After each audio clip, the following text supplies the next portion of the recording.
दोस्तों, हिंदी रीडिंग के आज के इस वीडियो में आपके साथ शेयर कर रही हूँ भीष्म साहनी की बहुत ही मशहूर कहानी चीफ की दावत। तो आज इसका पहला हिस्सा हम साथ साथ पढ़ेंगे। आज मिस्टर श्यामनाथ के घर चीफ की दावत थी।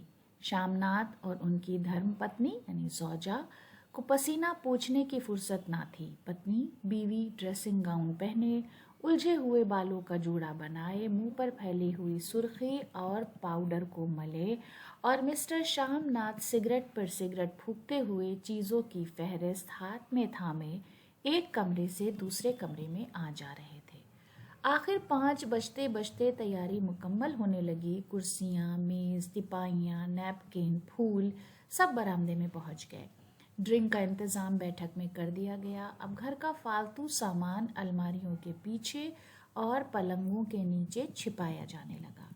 तभी श्यामनाथ के सामने सहसा अचानक एक अड़चन रुकावट खड़ी हो गई। माँ का क्या होगा? इस बात की ओर ना उनका और ना उनकी कुशल माहिर गृहिणी खातून का ध्यान गया था। उन्होंने गौर नहीं किया था। मिस्टर श्यामनाथ श्रीमती यानी बेगम की ओर घूमकर अंग्रेजी में बोले, माँ का क्या होगा? श्रीमती काम करते करते ठहर गईं और थोड़ी देर तक सोचने के बाद बोली, इन्हें पिछवाड़े इनकी सहेली के घर भेज दो। रात भर बेशक वहीं रहें, कल आ जाएं। श्यामनाथ सिगरेट मुंह में रखे सिकुड़ी हुई आंखों से श्रीमती के चेहरे की ओर यानी तरफ देखते हुए पल भर सोचते रहे। फिर सिर हिलाकर बोले, नहीं, मैं नहीं चाहता कि उस बुढ़िया का आना जाना यहाँ फिर से शुरू हो। पहले ही बड़ी मुश्किल से बंद किया था। माँ से कहें कि जल्द ही खाना खा के शाम को ही अपनी कोठरी में चली जाएं।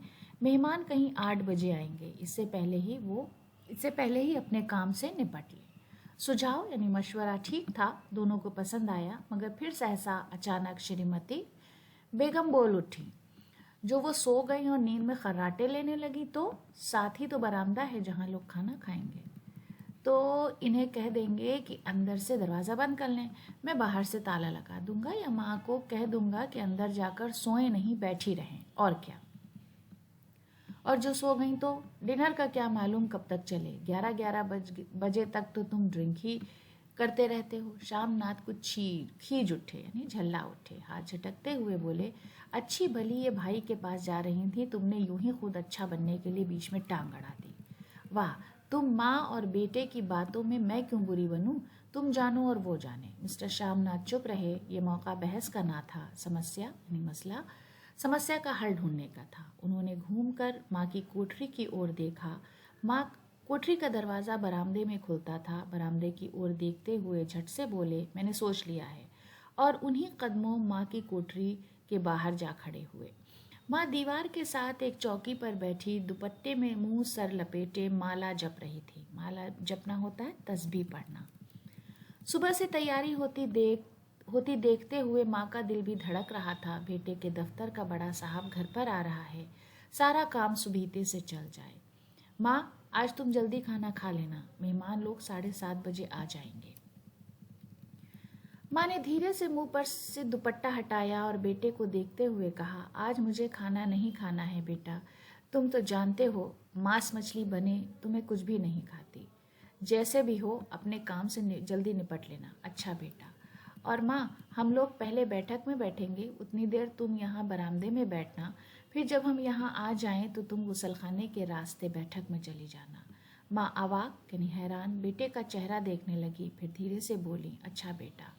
और माँ, आज जल्दी सो नहीं जाना, तुम्हारे खर्राटों की आवाज़ दूर तक जाती है। माँ लज्जित यानी शर्मिंदा सी आवाज़ में बोली, क्या करूँ बेटा, मेरे बस की बात नहीं। जब से बीमारी से उठी हूँ नाक से सांस नहीं ले सकती। मिस्टर श्यामनाथ ने इंतज़ाम तो कर दिया, फिर भी उनकी उधेड़-बुन खत्म नहीं हुई। जो चीफ अचानक उधर आ निकला तो 8-10 मेहमान होंगे, देसी अफसर, उनकी स्त्रियां यानी औरतें होंगी। कोई भी गुसलखाने की तरफ जा सकता है। क्षोभ यानी इस्तराब और क्रोध गुस्से में वो झुंझलाने लगे। एक कुर्सी को उठाकर बरामदे में कोठरी के बाहर रखते हुए बोले, आओ माँ, इस पर ज़रा बैठो तो। माँ माला संभालती पल्ला ठीक करती उठी और धीरे से कुर्सी पर आकर बैठ गईं। यूँ नहीं माँ, टांगे ऊपर कर नहीं बैठते, ये खाट नहीं है। माँ ने टांगे नीचे उतार ली और खुदा के वास्ते नंगे पाँव नहीं घूमना, ना ही वो खड़ाऊ पहनकर सामने आना। किसी दिन तुम्हारी ये खड़ाऊ उठाकर मैं बाहर फेंक दूंगा। माँ चुप रही।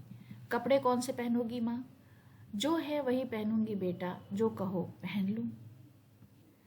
तो दोस्तों, आज का रीडिंग का वीडियो यहीं पर ख़त्म करते हैं। अगले वीडियो में इस कहानी का दूसरा हिस्सा आपके साथ शेयर करेंगे।